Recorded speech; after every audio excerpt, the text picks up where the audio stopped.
Halo, jumpa lagi dengan saya Depi di The City Life Purwokerto Online Experience kita hari ini. Saya ucapkan selamat bergabung untuk Anda semua, baik Anda yang di Kristen maupun Anda yang bukan Kristen, serta Anda yang menyaksikan tayangan kami ini, baik Anda yang di kota Purwokerto ataupun dimanapun Anda berada, saya ucapkan terima kasih. Pada kesempatan yang baik ini, saya juga mengucapkan selamat Hari Pendidikan Nasional dan semoga pendidikan di Indonesia, baik di pendidikan anak usia dini, taman kanak-kanak, sekolah dasar, sekolah menengah pertama, sekolah menengah atas, perguruan tinggi bisa semakin maju dan membawa Indonesia semakin lebih baik lagi. Dan tidak ada lagi anak-anak yang tidak bisa mengembangkan pendidikan, tetapi semuanya bisa mendapatkan pendidikan dari usia dini sampai pendidikan yang lebih tinggi. Dan hari ini kita akan bersama-sama mendengarkan renungan firman Tuhan yang akan disampaikan oleh Pak Pendeta Yason Budi Prasetya dengan tema Waduh Ketahuan. Nah, untuk kali ini pasti ada pesan pribadi untuk Anda semua. Mari sebentar kita akan simak bersama.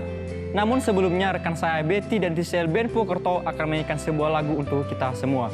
Semoga tayang hari ini semua dapat menjadi berkat dan kekuatan untuk kita dalam menghadapi hidup ke depan, serta kita bisa menghadapi tantangan yang ada di depan kita dengan penuh pengharapan dan kekuatan daripada Tuhan. Mari kita akan segera bergabung di online experience kita hari ini. Dan untuk informasi, tayangan khotbah dan pujian hari ini adalah rekaman ibadah minggu lalu. Jadi teman-teman semua jangan kemana-mana dulu ya, tetap stay di channel ini, Tuhan memberkati kita semua. Kami percaya Tuhan, Kau sudah anugerahkan keselamatan dan kemenangan untuk kami semua. Na na na na na na na na na na na na na na na na na oh na na na na na na na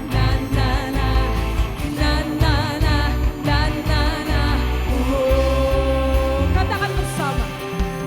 Bangkitlah dan berkatakan berkat atas hidup yang diberikannya. Dengan pasti, dengan iman, nyatakan kekuatannya, kedahsyatannya di hidupku. Semua nyanyikan. Bangkitlah dan berkatakan berkat atas hidup yang diberikannya. Dengan pasti, dengan iman, nyatakan kekuatannya, kedahsyatannya di hidupku. Kedahsyatannya, kedahsyatannya di hidupku. Mari angkat tangan kita bersama-sama Bapak Saudara, katakan imanku berkata. Kita mau deklarasikan bersama, oke? Siapa yang hebat? Hebat Yesusku berkata, ku kuat melangkah bersama Dia. Ku memuji,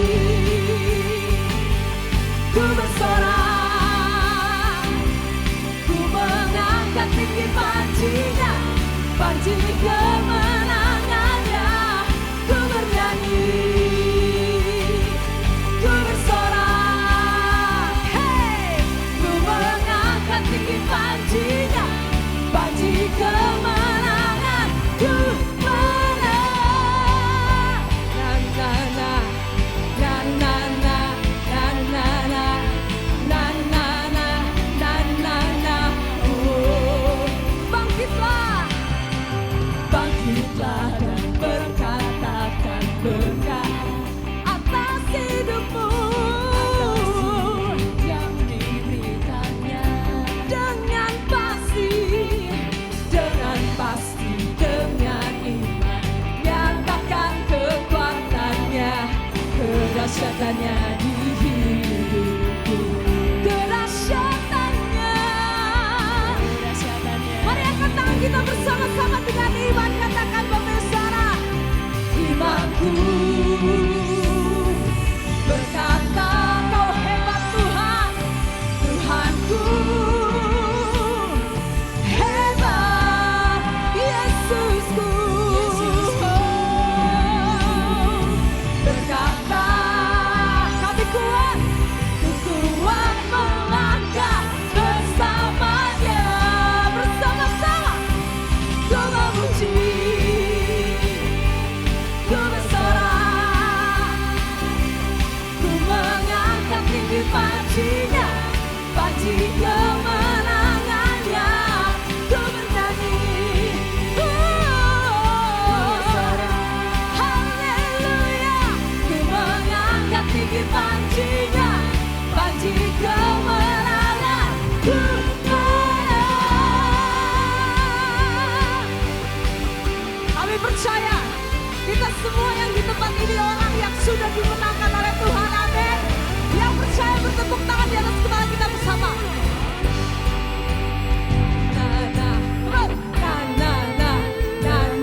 Kami berterima kasih Tuhan karena Tuhan memberikan penyertaan kepada kami semua sehingga dalam kehidupan ini kami boleh mencicipi kemenangan-kemenangan yang Tuhan percayakan untuk kami alami. Kami boleh melihat apa yang kami kerjakan ada yang berhasil, apa yang kami idam-idamkan, cita-citakan ada yang berhasil dengan baik.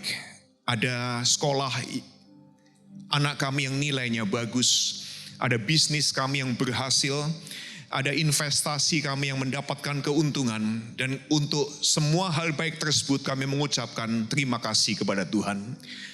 Pada saat yang sama kami juga menyadari sekali hidup seperti roller coaster. Ada saatnya kami ada di atas, ada saatnya kami ada di bawah. Kalau hari ini kami sehat, hanya menunggu waktu, ada momen tubuh kami terkena virus. Dan untuk hal tersebut, kami juga sadar kami semua memerlukan kemurahan dari Tuhan. Kami memerlukan kekuatan yang selalu baru setiap saat yang Tuhan berikan kepada kami. Kami akan belajar firman Tuhan selama 25-30 menit ke depan. Sertailah kami ya Tuhan. Kami akan tahu sesuatu dan kemudian kami akan disertai roh Tuhan untuk mengerjakan apa yang kami tahu. Sehingga apa yang kami tahu menjadi firman yang hidup 1 minggu ke depan. Di dalam nama Tuhan Yesus Kristus Juru Selamat kami sudah berdoa. Amin. Sebelum Anda duduk, berikan senyum kanan kiri, berikan senyum kepada yang melayani, dan berikan tepuk tangan buat semua yang melayani kita semua. Thank you. Bagi semua yang sudah melayani pagi dan sore, yang di depan, ada yang di atas, mereka yang men-set sound system, semua yang dilatih dengan baik. Kalau tidak ada 2 orang, 3 orang di atas, Anda dan saya tidak mendengar apapun. Semua yang diset dengan baik, kalau tidak diatur oleh 2 orang di belakang juga tidak menyaksikan apapun. Jadi kita perlu berterima kasih untuk semua yang terlibat melayani. Ada pasangan muda yang baru nikah beberapa bulan. Pria dan wanita ini dua-duanya kariernya cerah dalam dunia farmasi. Mereka sedang mengambil doktoral, PhD, dan mendapatkan beasiswa dari universitas ternama. Dua-duanya punya peran penting di gereja di mana mereka berbakti, sehingga pada saat pria dan wanita ini menikah, semua tamu undangan mengatakan ini 2 pria dan wanita ideal. Pernikahannya sederhana, tidak berlebihan, tapi meaningful, penuh dengan nilai. Orang bisa menyaksikan 2 orang ini penuh dengan cinta, dan pesta pernikahannya juga penuh dengan sukacita. Bahkan ada yang bilang, the presence of God is here. Kehadiran Tuhan ada dalam ibadah dan juga resepsi pernikahan tersebut. Tapi tiba-tiba, hanya beberapa bulan setelah pernikahan, di satu malam yang dingin, handphone seorang pendeta berdering, dan suara si suami muda yang kariernya sangat cemerlang dan menjanjikan itu, kemudian dengan suara serak, terbata-bata, mohon kepada Pak Pendeta. Ulang-ulang dia ngomong kepada Pak Pendeta, "Pak, tolong datang ke rumah saya. Saya pikir saya sudah bunuh istri saya." Pendeta cepat datang dan dia menemukan sang istri, wanita muda tersebut tidak bernyawa di atas tempat tidur, dan si suami menangis tanpa terkendali di sebelahnya. Apa sebetulnya yang terjadi? Ini yang terjadi. Beberapa minggu sebelumnya, wanita muda tersebut menemukan dia hamil. Dengan tahun-tahun studi, mereka masih mengejar karier, mau mendapatkan gelar doktoral dalam dunia farmasi, dalam dunia medis. Mereka berdua tidak ingin punya anak segera. Tapi ternyata kemudian hamil, dan kehamilan itu membuat rencana mereka berantakan. Mereka terpaksa cari solusi. Dan mereka sudah memikirkan semua pilihan, sampai akhirnya sang istri mengucapkan kalimat yang dia tidak pernah bayangkan akan dia ucapkan. Dia bilang kepada suaminya, "Nggak ada cara lain kecuali aborsi. Kita aborsi anak ini supaya karier kita bisa survive." Mereka bertengkar hebat. Kenapa? Karena pria dan wanita ini dikenal di universitas, di kampus mereka, di gerejanya sebagai pria dan wanita yang paling memegang prinsip. Aturannya sudah seperti ini. Suami istri Kristen tidak boleh melakukan aborsi. Mereka pegang dengan luar biasa, penuh dengan rasa hormat. Kehidupan anak itu bagi mereka sangat kudus, sangat suci, sangat sakral. Tapi kemudian situasinya saat itu di luar kendali dan ternyata keyakinan mereka bertabrakan dengan ambisi. Anda pernah punya keyakinan yang bertabrakan dengan ambisi? Anda yakin anak Tuhan harus jujur. Anda yakin anak Tuhan harus kerja keras. Anda yakin anak Tuhan setia dengan hal kecil. Nanti dipercayakan hal yang besar. Tapi ambisi Anda kepingin cepat kaya. Ambisi Anda kepingin usaha yang Anda bangun cepat sukses. Dan seringkali ambisi bertabrakan dengan keyakinan. Apa yang dilakukan oleh pria dan wanita suami istri muda ini. Mereka kemudian mau buat kita gugurkan sendiri. Kita nggak berani ke rumah sakit karena nanti ketahuan belang kita. Keyakinan kita tidak sesuai dengan praktek kehidupan yang kita kerjakan. Kita lakuin aja sendiri di rumah. Jadi sang suami kemudian beli semua alat yang diperlukan, dibawa ke apartemen. Dan kemudian sebagai seorang student medis, sang pria sudah belajar anestesi. Bagaimana membuat operasi berjalan tanpa rasa sakit. Tetapi dia belum ngerti sepenuhnya. Dia beli dosis morfin atau anestesi terlalu banyak. Dan ketakutannya jadi kenyataan, dia kehilangan istrinya karena disuntik terlalu banyak morfin. Nggak bangun lagi. Di momen panik, sang pria muda ini, suami muda ini mengangkat telepon dengan tangan gemetar. Dan kemudian bilang kepada Pak Pendeta tolong datang. Saya kira saya sudah bunuh istri saya. Nah, siapapun di antara Bapak Ibu saudara-saudara yang pernah mengalami konsekuensi dari sebuah tindakan yang di luar skill dan kemampuan kita, tahu persis horor mengalami insiden seperti ini. Insiden ini secara dramatis mendemonstrasikan bahwa kita semua punya opsi moral hitam putih, benar salah. Dan setiap kita biasanya tahu persis, begitu apa yang kita anggap putih, kita seberangi ke hitam. Kita sudah tidak boleh nyuri, tapi kita nyuri. Kita sudah tahu tidak boleh korup, tapi kita korup. Kita sudah tahu tidak boleh selingkuh, tapi kita kerjain. Kita sudah tahu Pertamina jangan dioplos, tetap kita geber. Tadi pagi saya share. Saudara tahu yang ngoplos Pertamina sampai hampir 1 triliun, bukan 1 triliun, 900 triliun. Siapa orang yang mengoplos itu? Orang Kristen. Temannya dia adalah mahasiswa saya di STTRI. Dan dia bilang, saya kenal orang itu majelis gereja tertentu. Anda tahu ada opsi hitam putih yang tidak boleh Anda seberangi. Tapi pada saat Anda seberangi batasan tersebut, maka kita semua mungkin bisa membayangkan dan ada yang pernah mengalami bahwa horor kehidupan yang tidak bisa kita tebak. Nah, ada seorang raja Israel namanya Daud. Diceritakan di Alkitab. Nah, untuk informasi bagi Anda, Alkitab bukan buku aturan hidup.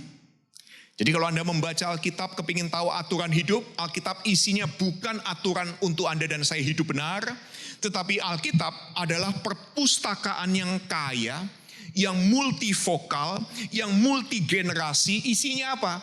Isinya conversation, percakapan antara manusia dengan Tuhan yang dialami oleh orang-orang seperti kita yang tidak sempurna.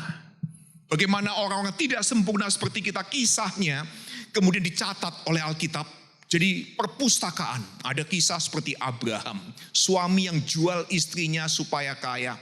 Ada kisah salah satunya Daud yang akan kita bahas. Siapa Daud? Daud adalah orang yang diajar oleh ayah ibunya tentang 10 perintah Allah. Yang jelas hitam putihnya. Kalau Anda ingat 10 perintah Allah, kalau Anda Kristen, 10 perintah Allah misalnya yang pertama mengatakan apa? Jangan ada padamu Allah lain. Jangan inginkan harta sesamamu. Hormati orang tuamu. Sangat black and white, sangat hitam dan putih. Dan Daud mencoba mengikuti. aturan hitam putih dari 10 perintah Allah. Dia sudah bikin semua yang baik, dia sudah buat semua yang baik, malah dikejar-kejar mau dibunuh oleh Raja Saul. Dan dia mengalami kehidupannya ternyata tidak cuma hitam putih, tapi hidupnya sekarang kompleks. Akhirnya Daud sendiri jadi raja, dan dia mengalami ribuan kompleksitas hidup. Dia bikin banyak kesalahan. Dari banyak kesalahan yang dia buat sebagai seorang raja, salah satunya adalah pengkhianatan terhadap sahabatnya bernama Uria. Dia hamili istri sahabatnya, dan kemudian dengan sengaja menyebabkan Uria tewas di medan perang. Rencana kompleksnya Daud sempurna sebetulnya, dan bisa dikerjakan dengan baik. Janda Uria dia ambil dari istrinya, sampai seorang nabi atau pendeta mengekspos kemudian kesalahannya. Pada saat dia diekspos kesalahannya, Daud kemudian mengkompos, menulis sebuah lagu yang dicatat dalam Mazmur 32. Dan perhatikan kalimatnya. Kalimat pertamanya begitu menyentuh, dikatakan seperti ini. Berbahagialah orang yang diampuni pelanggarannya, yang dosanya ditutupi, yang kesalahannya tidak diperhitungkan Tuhan. Anda pernah bikin salah dan kesalahan Anda ditutupi? Hanya orang yang pernah salah dan kesalahannya ditutupi yang tersentuh dengan kalimat pertama dari Daud ini. Saya kenal seorang yang cukup dekat dengan saya. Dia adalah orang penting di sebuah organisasi. Tapi dia bikin kesalahan fatal di bidangnya. Dengan posisinya sebagai mungkin number one atau top leader di organisasi tersebut, maka kesalahannya akan membuat dia kehilangan posisinya. Orangnya masih muda, seumuran saya juga. Kalau itu terekspos umum, masa depan orang ini, kawan saya pasti habis. Ada beberapa orang yang seprofesi yang lebih senior, yang tahu problemnya dan kemudian menghakimi secara hitam putih dan berkata harus dipecat, harus kita viralkan supaya semua tahu dan dia dirujak oleh massa. Orang ini harus bikin pengakuan dan harus mundur dari jabatannya. Tapi seorang senior di organisasi tersebut yang saya juga kenal baik kemudian bilang seperti ini. No, kita tidak akan expose, kita tidak akan buka kesalahan orang ini, kita akan tutupi. Karena dia salah satu anggota keluarga kita. Saya beberapa kali heart to heart talk, ngomong dari hati ke hati dengan orang yang ditutupi kesalahannya ini. Dan saya tahu dia orang yang mengalami apa yang dialami oleh Daud. Padahal sebelumnya orang ini arogan banget. Saya mungkin salah satu musuhnya dia. Hari ini dia adalah orang yang mungkin cukup dekat dengan saya pribadi. Dia tahu apa artinya kesalahannya ditutupi. Nah, Daud bisa bilang begini karena sebelumnya dia sudah berusaha menutupi dosanya sendiri. Dalam ayat yang ketiga dikatakan seperti ini. Selama aku berdiam diri, aku menutupi sendiri, tulang-tulangku jadi lesu, aku mengeluh sepanjang hari, sebab siang malam tanganmu menekan aku dengan berat dan sumsumku jadi kering. Saudara pernah menutupi kesalahan yang Anda buat sendiri? Apa yang terjadi? Anda berasa kehilangan energi. Anda makan gak nafsu, Anda tidur gak nyenyak, Anda kerja tidak niat, olahraga juga gak minat. Kenapa? Kita tahu kita salah dan kita mencoba mengcover, menutupi kesalahan kita sendiri. Tapi ironisnya, pada saat Daud berhenti menutupi dosanya, dosanya justru ditutupi. Jadi ini pelajaran pertama buat kita semua sore hari ini. Ketika kita berhenti menutupi dosa-dosa kita, dosa-dosa kita ditutupi oleh anugerah Tuhan. Dosa-dosa kita ditutupi oleh belas kasihan Tuhan. Nah sekali lagi, kalau Bapak Ibu Saudara-saudara hidupnya itu hitam putih, cuma benar atau salah, Anda tidak akan tersentuh dengan pesan hari ini. sebelum papa saya meninggal, 1 bulan sebelum papa saya meninggal. Beliau meninggal 23 Agustus tahun 2017. Kira-kira 23 Juli tahun 2017, saya bikin salah di depan papa saya. Dan kemudian dia bilang kepada saya seperti ini, berdua, "Son, kalau orang tahu salahmu, kariermu habis sebagai pendeta." Tapi papa saya memutuskan untuk menutupi kesalahan saya. Makanya Bapak Ibu Saudara-saudara nggak tahu kan saya salah apa? Pak Doni tahu? Nggak tahu. Jadi kalau Anda nggak tahu, nggak usah kepo, nggak usah cari tahu. Cuma papa saya yang tahu. Dan dia sudah laporkan kepada Tuhan Yesus langsung. Jadi kalau Anda mau tahu kesalahan saya yang ditutupi papa saya, saya doakan Anda ketemu Tuhan malam hari ini. Tapi beberapa Anda juga tahu, saya bikin banyak kesalahan. Beberapa di antara Anda tahu kegagalan saya. Beberapa di antara Bapak Ibu Saudara-saudara tahu kerapuan saya. Tetapi beberapa di antara Anda yang tahu kerapuan dan kegagalan saya memutuskan untuk menutupi dan mengampuni kesalahan saya. Supaya saya kemudian punya masa depan. Jadi sore hari ini apa kesalahan yang Bapak Ibu Saudara-saudara coba tutupi? Cara nutupinya gimana? Tampil sempurna di media sosial.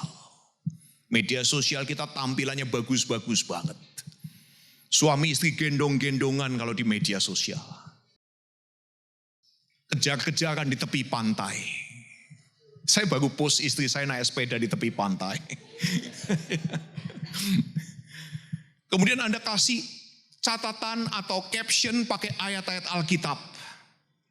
Dan bilang apa? Because I love God, I'm blessed. Karena saya cinta Tuhan, maka saya diberkati oleh Tuhan. Seakan-akan semua tayangan Anda di media sosial dan tulisan-tulisannya seakan-akan Anda tidak punya kerapuhan, kegagalan, dan dosa-dosa. Tapi bagi Anda yang suka tampil sempurna di media sosial, apa Anda nggak capek? Mencoba tampil bagus terus di media sosial. Apa Anda beneran punya energi untuk menutupi kesalahan kita? Seorang novelis terkenal dari Inggris namanya Margarita Lasky. Beberapa menit sebelum dia meninggal di tahun 1988 dia bilang kalimat sangat personal. Dia ngomong kepada temannya yang Kristen. Dan dia bilang seperti ini. What I envy most about you, my friend, as Jesus followers, apa yang saya paling iri dari kamu, temanku, seorang pengikut Yesus, adalah your forgiveness. Pengampunan yang kamu terima. I have nobody to forgive me. Kamu ada yang menutupi kesalahanmu. Kamu ada yang mengampuni kesalahanmu. Saya tidak punya siapapun untuk mengampuni kesalahan saya. Jadi, pada saat Anda dan saya berhenti menutupi kesalahan kita ditutupi oleh belas kasihan Tuhan, oleh anugerah Tuhan. Yang kedua, pada saat kita mulai mengakui dosa kita yang tidak bisa dihapus, kisah hidup kita kemudian ditulis ulang. Your sins, your failures, kesalahan kita, kegagalan kita gak bisa dikerjakan ulang, diperbaiki. Can be undone, gak bisa diperbaiki. Tapi pada saat kita mengaku, maka kita mulai punya kesempatan untuk menulis ulang hidup ini. Ada seorang anak perempuan kecil jatuhin cangkir keramik kesukaan mamanya. Pecah berantakan. Si gadis kecil kemudian datang ke mamanya sambil nangis dan dia bilang, "Mom, I'm so sorry. I broke your beautiful cup. Sorry, Mom, saya jatuhin cangkir keramik mama yang mama sayangi hancur berantakan. I'm so sorry." Mamanya bilang, "Oke, aku tahu, mama tahu kamu sorry. Mama ampuni kamu. Sekarang jangan nangis lagi." Mamanya kemudian sapu pecahan cangkir tersebut, buang ke tempat sampah. Tapi ternyata si gadis kecil menikmati rasa bersalahnya. Apa yang dia lakukan? Dia ke tempat sampah, dia ambilin pecahan cangkir yang sudah dibuang sama mamanya. Dia datang lagi kepada mamanya dan bilang, "Mom, I'm so sorry, I broke your beautiful cup." Kali ini mamanya dengan nada tegas dia bilang, "Kamu ambil semua pecahan cangkir tersebut, buang di tempat sampah. Dan jangan jadi anak bodoh yang ambil pecahan keramik tersebut berulang-ulang. Mama sudah kasih tahu kamu, mama ampuni kamu. Jadi berhenti menangis dan jangan ambil lagi pecahan-pecahan keramik tersebut." Beberapa di antara Anda suka datang kepada Tuhan jadi korban atas kesalahan Anda dan sendiri. Dan mencoba jadi orang yang terus-menerus dibelas kasihani oleh Tuhan. Karena kita ternyata addicted. Kita kecanduan dengan rasa bersalah. Ada beberapa orang yang kegagalan pernikahannya nggak bisa diperbaiki. Ada orang yang korupsinya tidak bisa diperbaiki. Ada orang yang menipu temannya, merugikan temannya, dan tipuannya tidak bisa diperbaiki. Tapi Anda perlu dengar berita kabar baik sore hari ini. Tuhan sudah mengampuni kesalahan Anda. Bahkan teman-teman Anda sesama pengikut Tuhan Yesus di The City Light, kalau Anda berkomunikasi ke gereja ini, mungkin sudah mengampuni Anda. Bahkan Tuhan dan kami sudah buang kesalahan Anda di tempat sampah. Padahal kami tahu, kami ingat betul, jumlah yang Anda korupsi kami ingat betul. Tapi kami sudah buang ke tempat sampah. Tapi ada beberapa di antara kita terus ambil pecahan tersebut. Saya punya teman baik yang mengkorupsi uang temannya total kira-kira jumlahnya 3 miliar. Setelah 5 tahun berjalan, kira-kira 12 temannya dengan jumlah segitu sudah mengampuni, sudah tutup mata. Tapi teman saya ini suka ngambilin pecahan keramik dari tempat sampah. Terus mengatakan, "Saya ini memang harus terus. Sudah menipu kalian, saya tidak layak berteman dengan kalian semua." Memang ada gelas pecah yang pecahannya bisa dilem pakai lapisan emas. Anda tahu namanya apa? Kintsugi. Itu seni Jepang di mana gelas-gelas keramik yang pecah kemudian disatukan lagi, dilem pakai lapisan emas. Ternyata dijual ulang jadi lebih mahal daripada gelas sebelumnya. Tapi ada pecahan gelas kehidupan Anda yang begitu remuk, gak bisa disatukan lagi. Gak bisa diperbaiki lagi. Tapi pada saat kita mulai mengakui dosa-dosa kita yang tidak mungkin diperbaiki, maka narasi kehidupan kita mulai ditulis ulang oleh Anda bersama dengan Tuhan dan bersama-sama dengan kami-kami di The City Light kalau Anda mau. Jadi gereja ini adalah komunitas pengikut Tuhan Yesus yang dengan sengaja menciptakan lingkungan gereja supaya Anda dan saya diterima. Apa artinya diterima? Diterima artinya Anda bernilai untuk jadi diri Anda sendiri. Diterima artinya Anda punya ruang untuk mengeluarkan siapa diri kita sebagai orang yang dikasihi Tuhan. Anda yang gagal itu bukan Anda yang sebenarnya. Anda yang korupsi itu bukan Anda yang sebenarnya. Kalau ada suami yang gagal dalam pernikahan itu bukan diri Anda yang sebenarnya. Diri Anda yang sebenarnya adalah Anda yang menulis ulang masa depan bersama dengan Tuhan.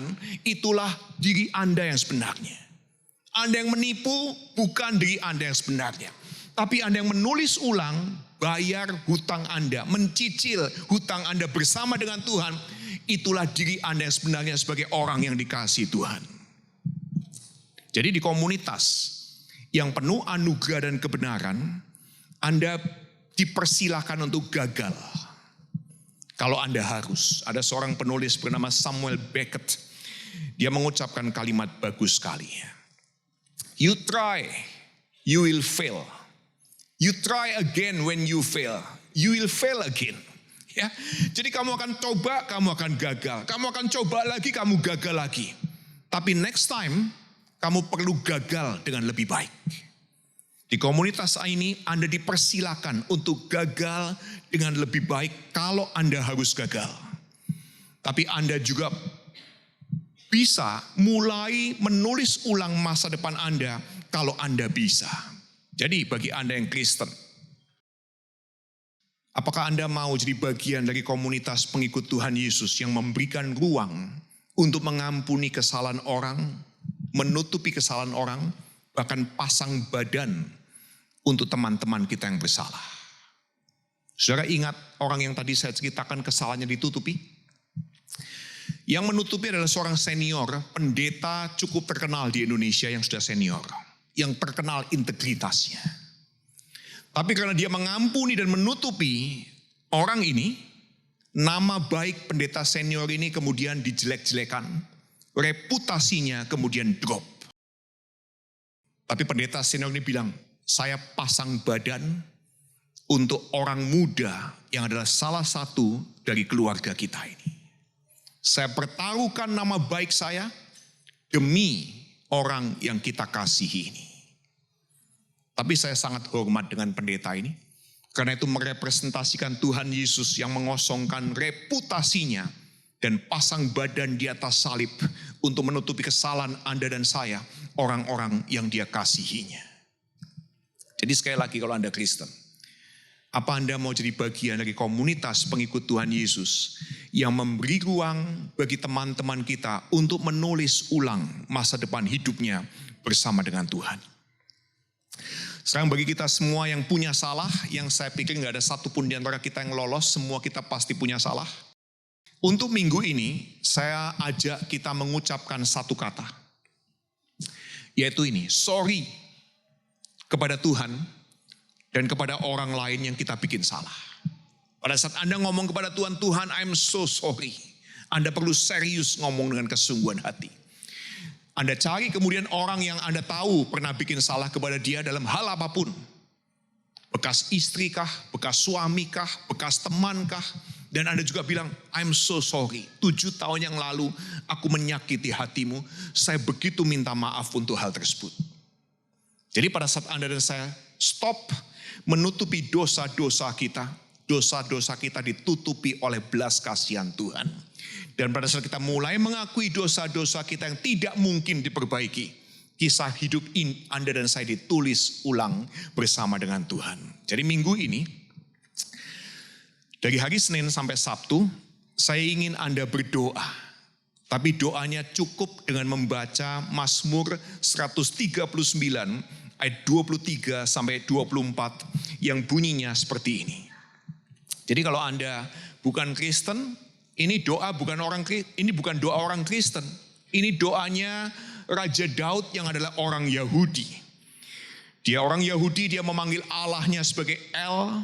Jadi kalau Anda bukan Kristen, Anda tetap bisa memakai kalimat doa Raja Daud dengan mengatakan kalimat seperti ini. Selidikilah aku ya Allah, kenalah hatiku. Ujilah aku, kenalah pikiranku. Lihatlah apakah jalanku serong dan tuntunlah aku di jalan yang kekal. Kita ucapkan bersama-sama kalimat ini. 1, 2, 3.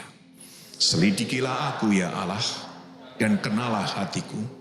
Ujilah aku dan kenalah pikiran-pikiranku. Lihatlah apakah jalanku serong dan tuntunlah aku di jalan yang kekal. Mari kita berdoa bersama.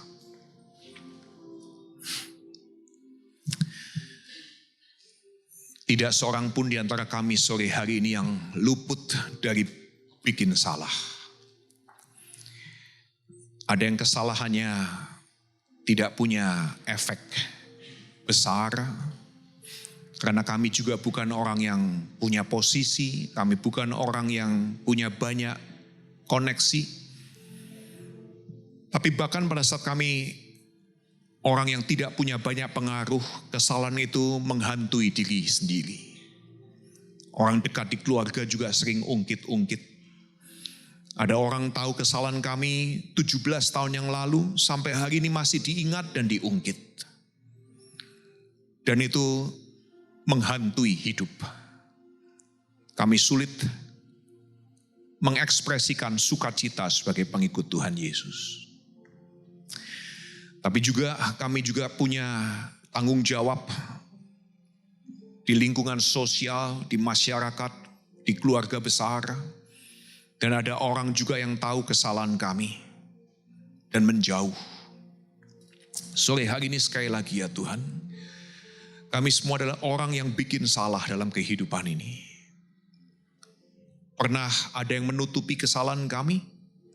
Itu adalah momen anugerah yang Tuhan izinkan kami mencicipinya. Sehingga kami sadar dan kami tahu seperti apa rasanya ditutupi kesalahan oleh anugerah. Sore hari ini kami sebagai pengikut Tuhan Yesus dari berbagai macam latar belakang datang ke hadapan Tuhan. Dan kami berdoa, Tuhan kuatkan hati kami untuk menulis ulang masa depan kehidupan ini. Berilah kepada kami pikiran yang bersih, hati yang bersih, untuk menulis ulang masa depan kehidupan pertemanan kami. Kehidupan pelayanan, kehidupan bekerja, kehidupan profesional. Dan kami akan menjadi orang-orang yang dikasihi oleh Tuhan dan memakai semua kepercayaan Tuhan dengan penuh rasa hormat kepada Tuhan yang memberikan kesempatan tersebut. Mari kita berdiri bersama Bapak Ibu saudara-saudara. Kita angkat kedua tangan kita dan terimalah berkat Tuhan. Di akhir ibadah kami sore hari ini, kami berdoa kiranya berkat anugerah dari Allah Bapa, dari Tuhan Yesus Kristus dan dari Allah Roh Kudus memberkati setiap kami yang hadir, yang Kristen, yang bukan Kristen. Kami akan dibekali oleh banyak hikmat Tuhan sepanjang 1 minggu ke depan dalam sekolah, dalam mengerjakan, menghadapi ujian di sekolah, dalam bekerja, dalam bertemu dengan berbagai macam variasi manusia dalam kehidupan ini.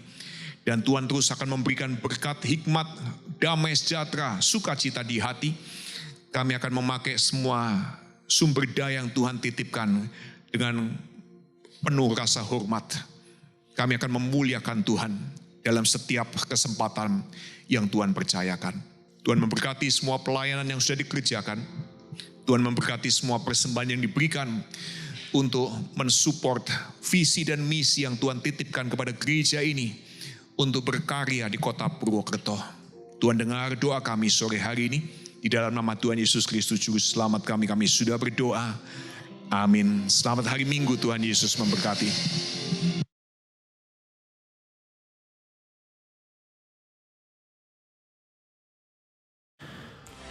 Marilah kita terus berharap kepada Tuhan yang menerima kita dan menutupi dosa kita melalui kasih karunia-Nya.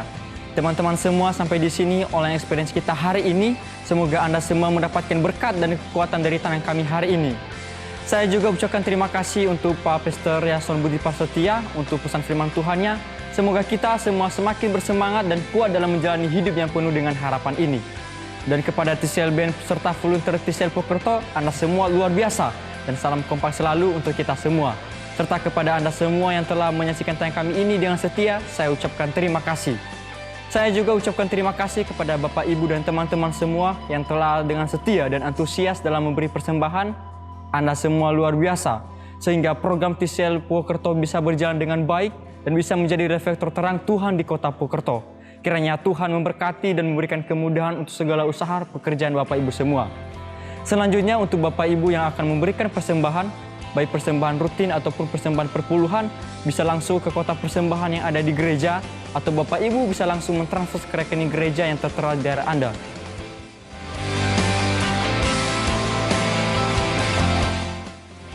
Saya Depi, sampai jumpa di online experience kita Jumat depan. Tuhan Yesus memberkati kita semua.